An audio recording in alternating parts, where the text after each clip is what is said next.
everyone and welcome to our channel Grounded to Grow।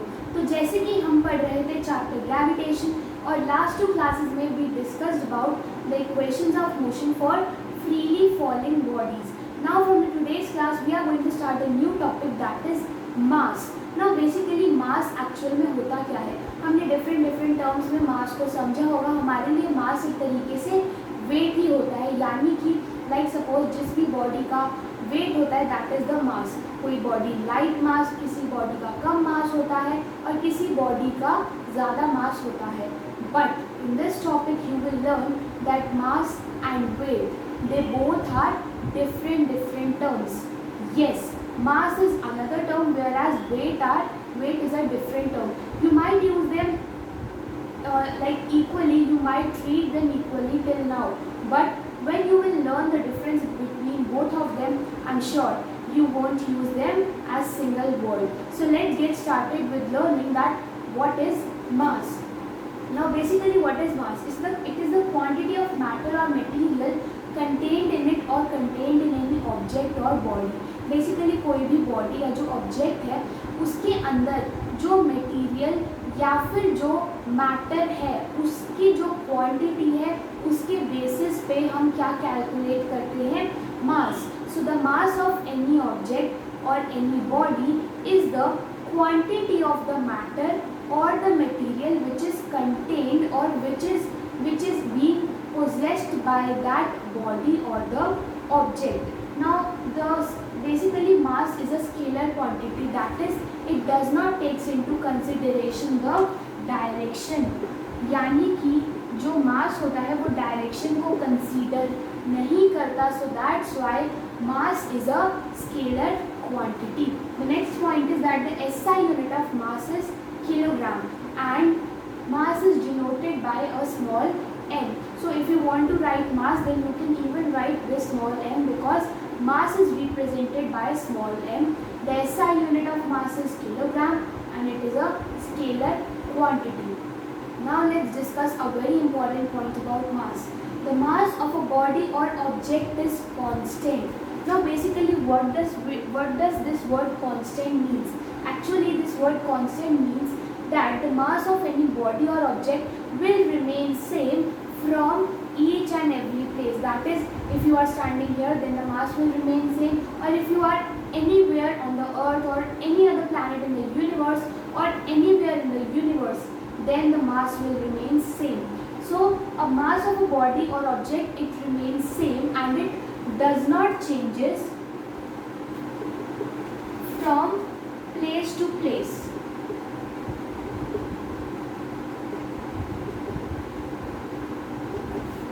यानी कि जो किसी भी बॉडी का मास होता है वो किसी भी प्लेस के चेंज होने से हमारा जो मास है उस बॉडी ऑब्जेक्ट का वो डिफर नहीं करता है।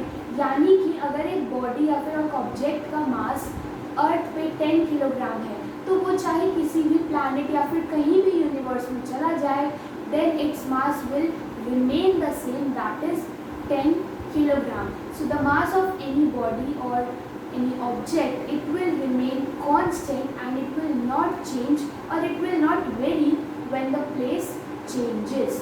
The next point is that the mass of a body cannot be zero। Obviously अगर कोई भी body या object है तो उसमें कुछ ना कुछ तो होगा ही, that's why that object or body is in existence। So that's why the mass of a body or an object can never be zero, right? Although we would be studying all these points in comparison to weight as well, so you just need to remember these points of mass।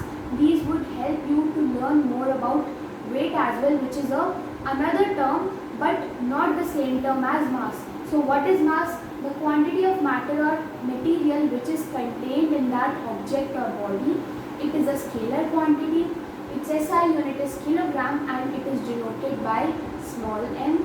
A mass of the body or object it is constant, that is it does not vary from different places or place to place, and the mass of the body can never be zero in any of the case।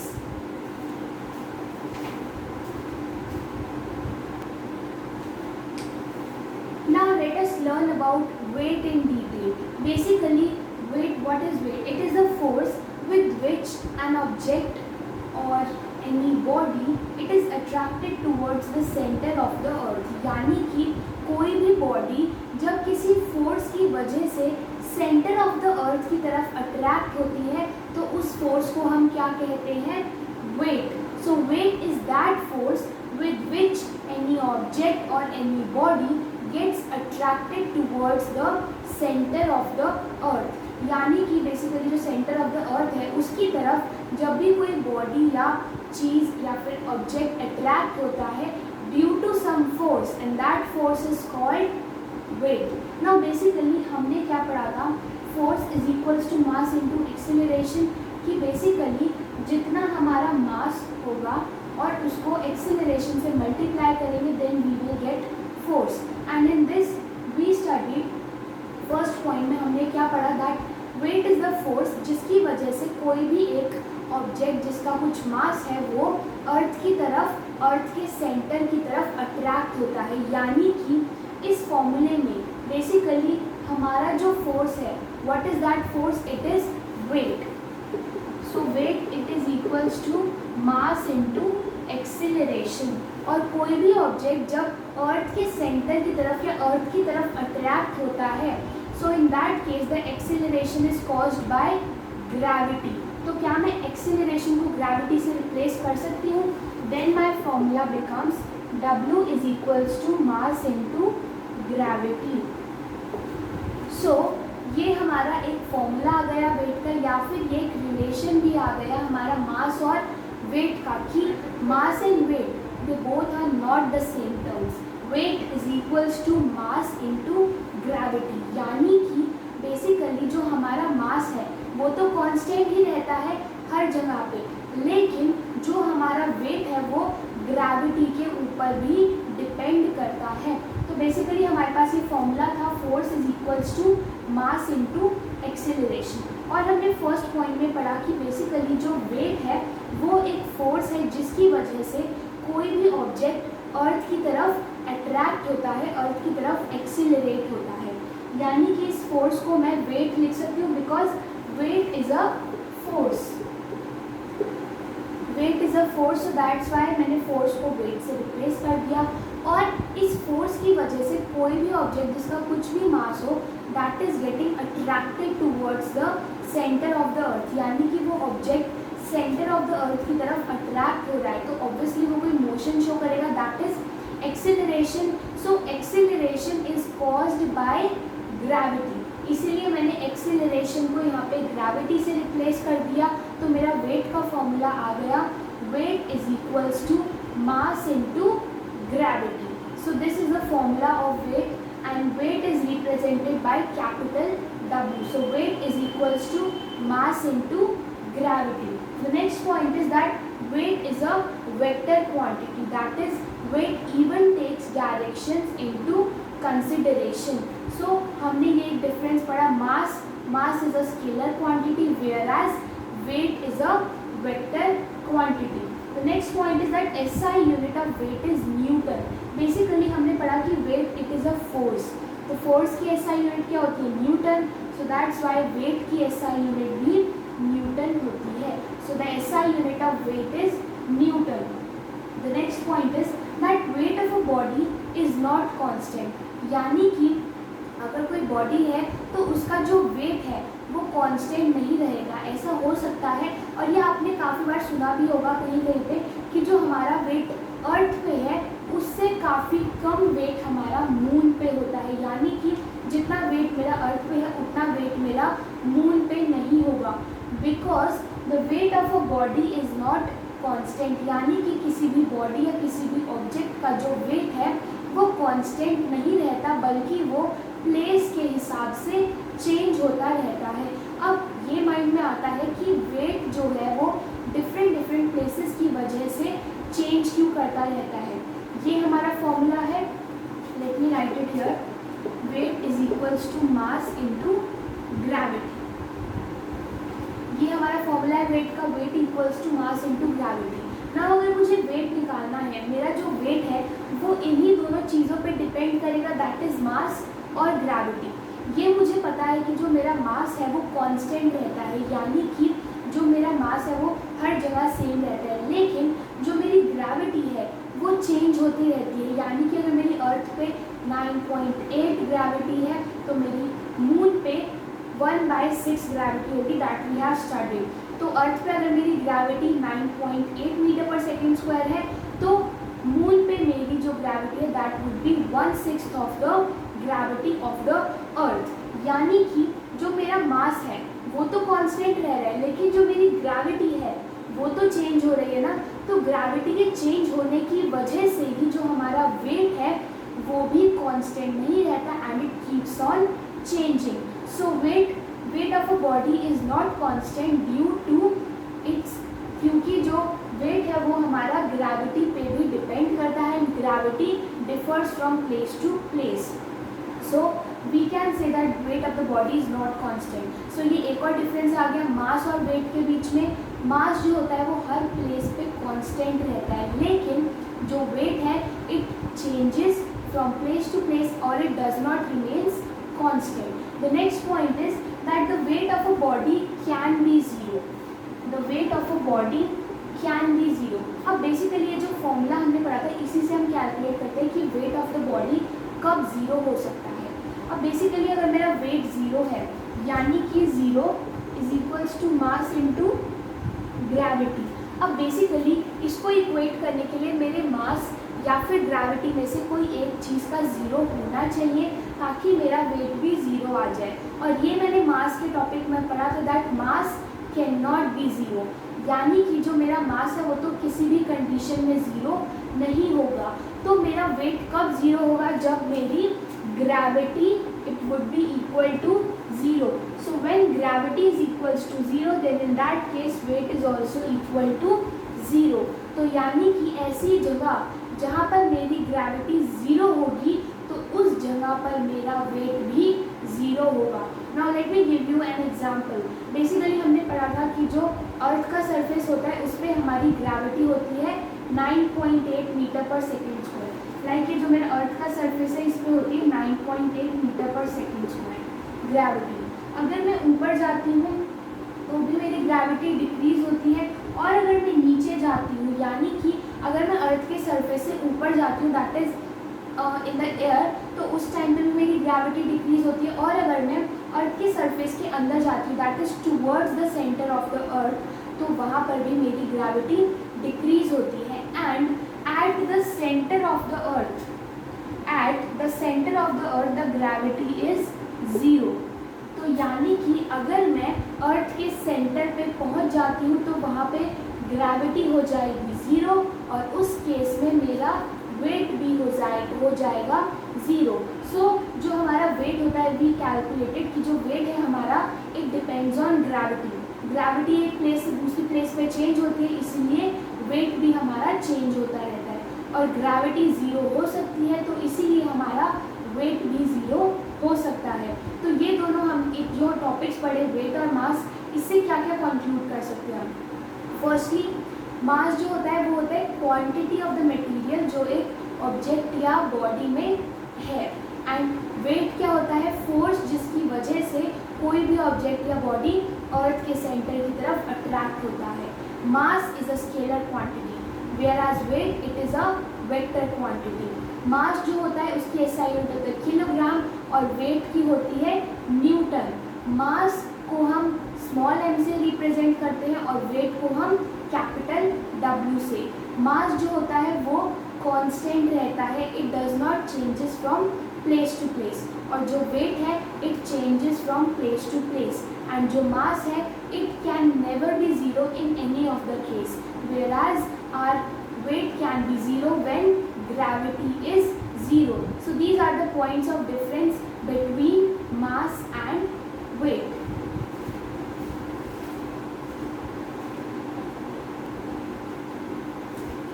Now let us see a very small topic which is given to us, that what would be the mass and what would be the weight of an object on moon. हमने ये पढ़ा था कि जो मास होता है वो हमेशा कांस्टेंट रहता है एंड जो वेट होता है दैट कीप्स ऑन चेंजिंग। तो यानी कि जो मेरा एक ऑब्जेक्ट है उसका जो मास होगा that will remain same on each and every planet. यानी कि अगर मेरा अर्थ पे मास है 10 किलोग्राम, तो मून पे भी मेरा मास 10 किलोग्राम ही होगा. And if we talk about weight, we know that weight changes from place to place depending upon the gravity. हमने ये पढ़ा था कि basically gravity of earth is equals to 6 times the gravity of moon. We studied that कि जो moon की gravity है उसका 6 times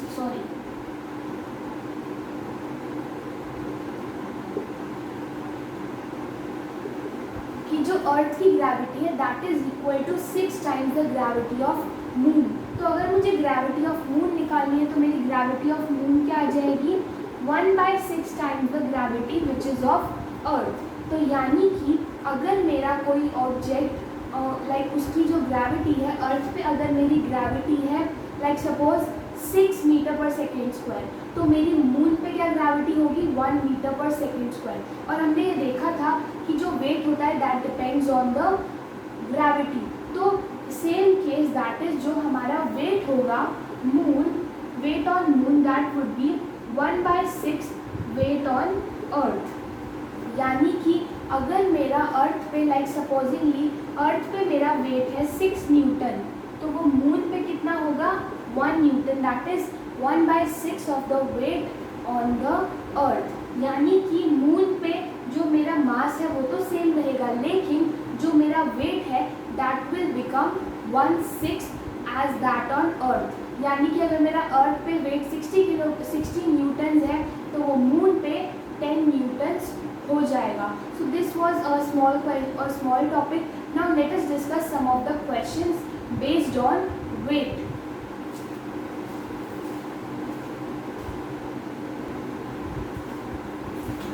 now let us see a question जिससे हमने अभी तक जितना भी पढ़ा है वो सब कुछ हम कवर कर पाएंगे related to the mass and weight. So let us read the question. A man weighs 600 newton on earth. यानी कि एक इंसान या फिर एक ह्यूमन मैन है जिसका अर्थ पे वेट कितना है, weight on earth is equals to 600 newton. Sorry I missed the information that is given to us. G is equals to 10 meter per second square. So this is one more information given to us. I skipped it, sorry. So we were discussing that a man weighs 600 Newton on earth. यानी कि एक man है जिसका अर्थ पे wait है 600 Newton. What is his मास, यानी कि अब हमें बताना है कि जो वो पर्सन है उसका अर्थ पे मास क्या होगा. So we need to calculate mass on earth, right. And the second part says that if he was taken to moon, यानी कि उस पर्सन को अगर हम मून पे लेकर गए तो उसका वेट हो गया 100 न्यूटन. यानी कि the weight of that person or man on moon is 100 Newton, right? Now what is his mass on moon? Now we need to tell that what would be the mass of that person on moon. तो हमें इस question में दो चीज़ें बतानी है. पहला तो जब वो अर्थ पे है मैन तो उसका वेट है 600 न्यूटन, तो उस टाइम पे उसका मास कितना होगा. और अगर हम उसे मून पे ले गए तो उसका वेट हो गया 100 न्यूटन, तो उस केस में उसका मास क्या होगा. So let us see that how we will do this question. We know the formula that weight is equals to mass into gravity, right. अब हम पहले निकालते हैं कि अर्थ पे बेसिकली उस पर्सन का, उस मैन का मास कितना होगा.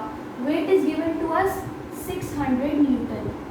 मास we need to calculate and gravity is given to us 10. So जब मैं इसे डिवाइड करूँगी then mass will come out to be 60 kilogram. यानी कि उस पर्सन का जो मास है on earth that would be equal to 60 kilogram. Now the next part of the question that we need to calculate the mass of that man on moon. हमने ये पढ़ा था कि बेसिकली जो मास होता है वो प्लेस टू प्लेस चेंज नहीं होता एंड इट रिमेन्स कांस्टेंट. यानी कि अगर मैं अर्थ पे हूँ या मून पे हूँ या कहीं पे भी हूँ, मेरा जो मास है that will always remain constant. तो आपको यहाँ पे सेकेंड केस में फॉर्मूला लगाने की ज़रूरत ही नहीं है. You just need to write this line that as we know that mass of any object remains constant. So the mass of that man will remain the same on earth as well as on moon, that is 60 kilogram. So at the end you can write that mass on earth is equals to mass on moon, which is equal to 60 kilogram.